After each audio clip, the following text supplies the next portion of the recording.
The History Channel once served as a portal to the past, offering viewers an endless stream of documentaries on World War II, with a particular, almost obsessive focus on Adolf Hitler.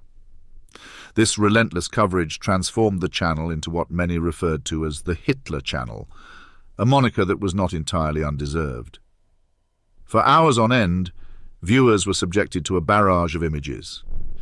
Hitler in his Hugo Boss-designed uniforms, the pomp and pageantry of Nazi rallies, and the formidable machinery of the Wehrmacht.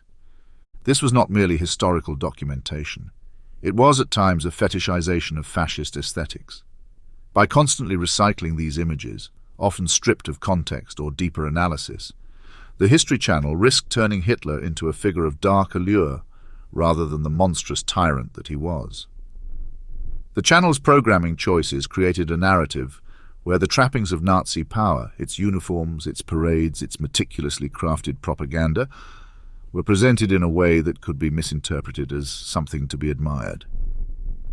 In many ways, this obsession sowed the seeds for the far-right resurgence we see today. When the horrors of the Third Reich are reduced to nothing more than slick visuals, when the focus is on the spectacle rather than the atrocities, the result is a dangerous desensitization. The History Channel of the past, with its endless Hitler-centric content, inadvertently glamorized the very ideology it should have been condemning. It presented a sanitized version of history that left the viewer vulnerable to the seductive allure of authoritarian imagery. Fast forward to the present, and the History Channel has undergone a transformation, some might say a degeneration, into something altogether different.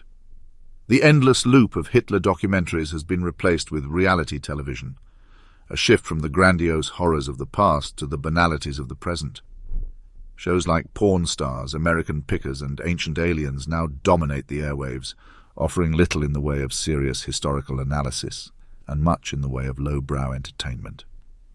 From one perspective, this evolution is nothing short of tragic. The channel that once flirted with the dangerous glamour of fascism now indulges in a different kind of excess. The excess of reality TV, where history is often twisted into sensationalized narratives designed for maximum viewership. It's a degradation, a fall from whatever limited grace the network once possessed into the mire of pop culture irrelevance. The Hitler-centric programming, for all its faults, at least dealt with history's darkest chapters. Today's History Channel, in contrast, seems content to bury the past under a mountain of trashy television. Yet, from another perspective, this shift could be seen as an evolution. Perhaps, in its own way, the channel has moved on from its flirtation with fascist iconography.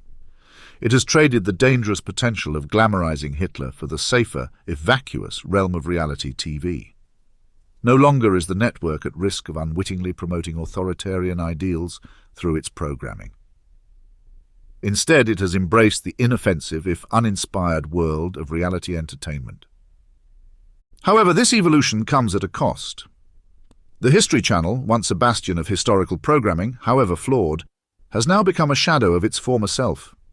It no longer seeks to educate or inform, but to entertain in the most superficial ways. The channel's decline reflects a broader cultural shift, one in which history itself is increasingly marginalized in favor of mindless entertainment.